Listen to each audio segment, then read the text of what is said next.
itu menyebabkan dia bersifat diuretik. Diuretik artinya membantu memperlancar pengeluaran air seni.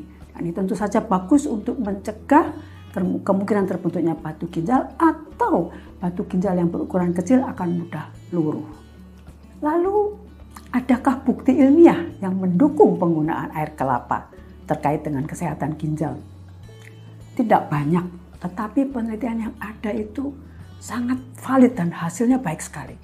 Salah satu yang saya sangat sukai adalah penelitian yang dilakukan oleh peneliti dari Universitas Airlangga yang meneliti mengenai bagaimana efek pemberian air kelapa untuk mencegah terbentuknya batu ginjal kalsium oksalat.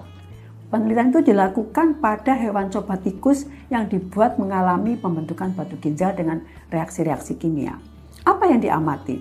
Yang diamati antara lain adalah mungkinkah ada kerusakan ginjal yang diketahui dari marker atau petanda-petanda yang berkaitan dengan ginjal. Misalnya kita ketahui kreatinin kadarnya, nitrogen urea. Lalu kita juga pada penelitian itu juga diamati mengenai apakah endapan-endapan kesal kalsium oksalat itu terbentuk pada kelompok tikus yang tidak mendapatkan air kelapa. Dan hasilnya memang demikian.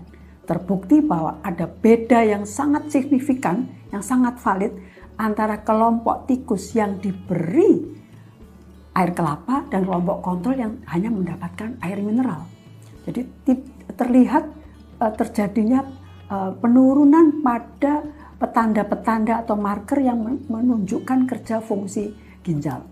Lalu juga teramati secara mikroskopi histologis bahwa ternyata ada endapan-endapan kalsium pada kelompok tikus yang tidak mendapatkan air kelapa.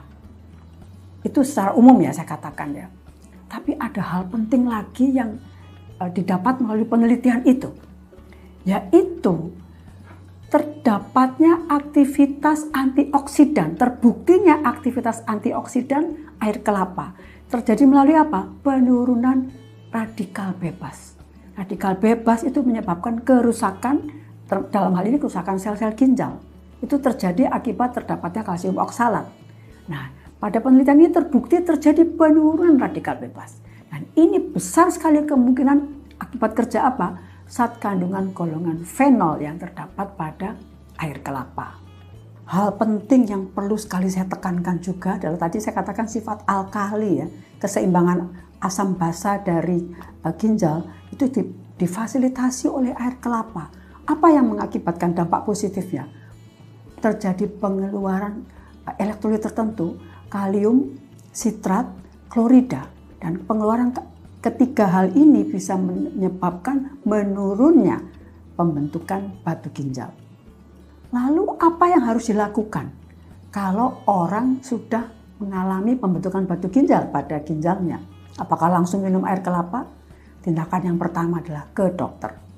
Dokter harus menentukan, harus melihat seberapa tingkat keparahan dari batu ginjal, misalnya besar kecilnya batu, banyak sedikitnya, dan pengaruhnya pada kesehatan ginjal secara umum. Kedua, dokter harus menentukan jenis batunya. Ada macam-macam kan batunya, termasuk batu oksalat, batu asam urat, batu sistin, batu struvin. Ya. Nah, dari informasi yang didapat melalui hasil penelitian itu, dokter akan menentukan obat apa, asupan apa yang diperlukan untuk membantu meluruhkan atau mencegah, termasuk pemberian air kelapa. Pemberian air kelapa kita tidak boleh sembarangan, mengingat apa? Kalau sudah parah, dokter pun akan melarang orang mengkonsumsi begitu banyak cairan. Lalu kapan kita mengkonsumsi atau minum air kelapa? Hasil penelitian tadi menunjukkan bagus sekali untuk mencegah. Jadi bagi mereka yang berasal dari keluarga dengan latar belakang pembentukan batu ginjal, lakukan sesegera mungkin. Kalau dokter mengusulkan atau menyetujui, lakukan saja sesegera mungkin dan serutin mungkin.